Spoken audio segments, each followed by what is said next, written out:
दोस्तों, अपने पशु की हम हमेशा ध्यान रखते हैं, लेकिन एक विशेष ध्यान आपको गर्मी के मौसम में रखना है और वो है उसके गोबर की जांच आप लगातार करते रहें।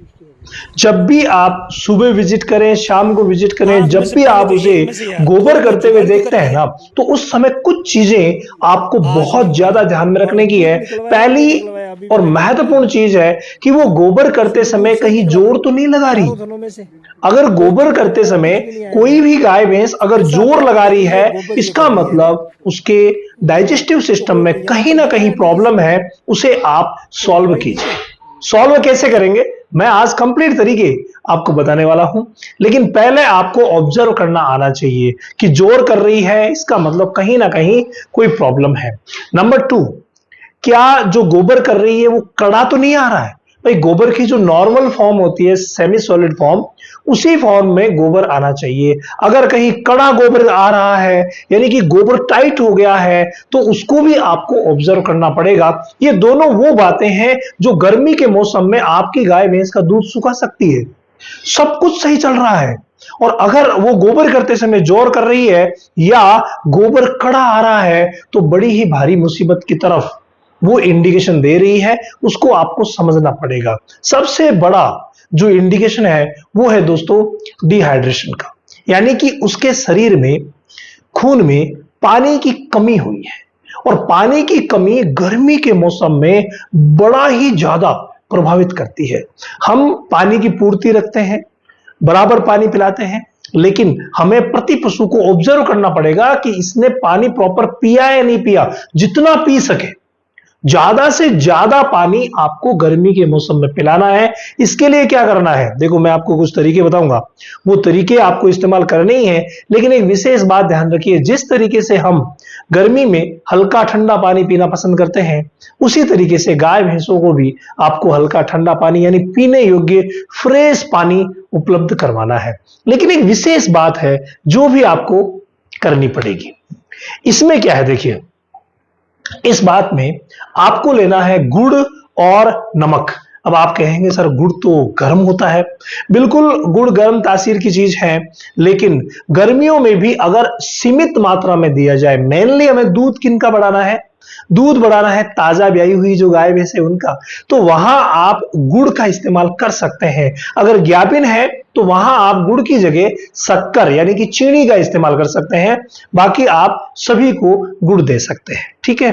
तो यहां गुड़ कितना देना है, देखिए, मात्र 50 से 100 ग्राम गुड़ की बात मैं कर रहा हूं और 50 ग्राम प्रति भैंस के लिए कोई ज्यादा नहीं है। आप जब भी उसे पानी पिलाते हैं, मान लीजिए कुछ भैंसें ऐसी है जिनको आपने इंगित किया कि ये भैंस है जो गोबर करते समय जोर लगा रही है और गोबर भी इसका कड़ा आ रहा है, उसके लिए आप विशेष तैयारी कीजिए।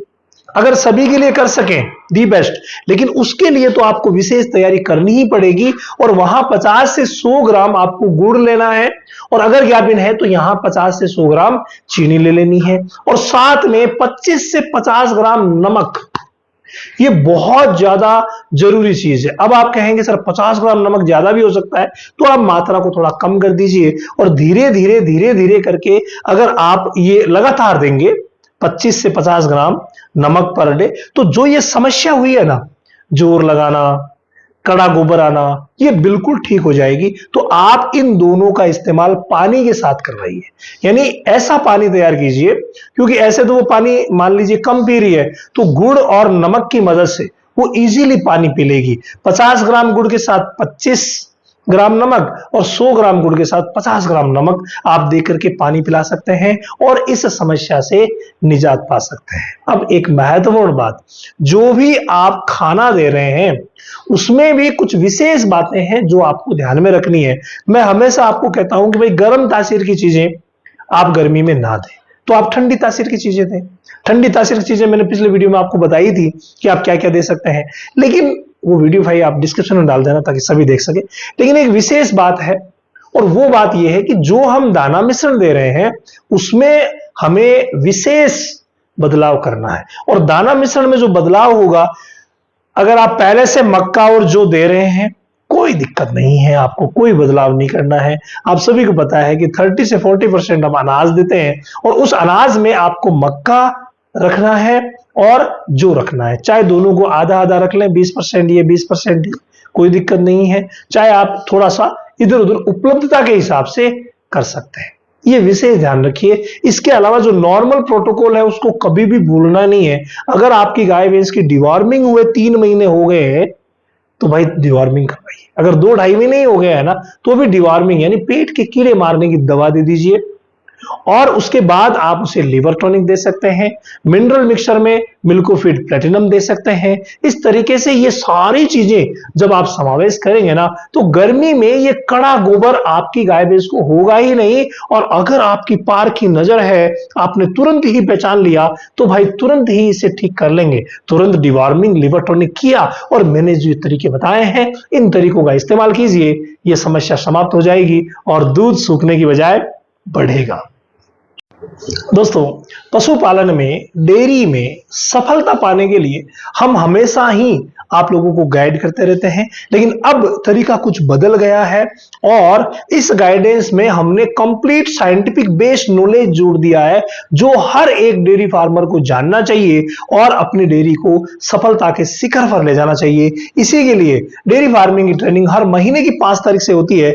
आगे जो 5 तारीख आ रही है ना, इससे भी शुरू होगी ऐसी ट्रेनिंग जो कि आपको कंप्लीट साइंटिफिक बेस्ड नॉलेज प्रदान करेगी। हर एक बीमारी के बारे में, हर एक दवाई के बारे में, हर एक मैनेजमेंट के बारे में और हर एक स्टेप जो डेयरी फार्मिंग को सफल बना सकता है, सेल परचेज से लेकर के और प्रोडक्ट के सेल परचेज तक कंप्लीट चीजें हम डिस्कस करने वाले हैं, वो भी साइंटिफिक बेस में। तो आ जाइए रामावत एनिमल ऐप पर।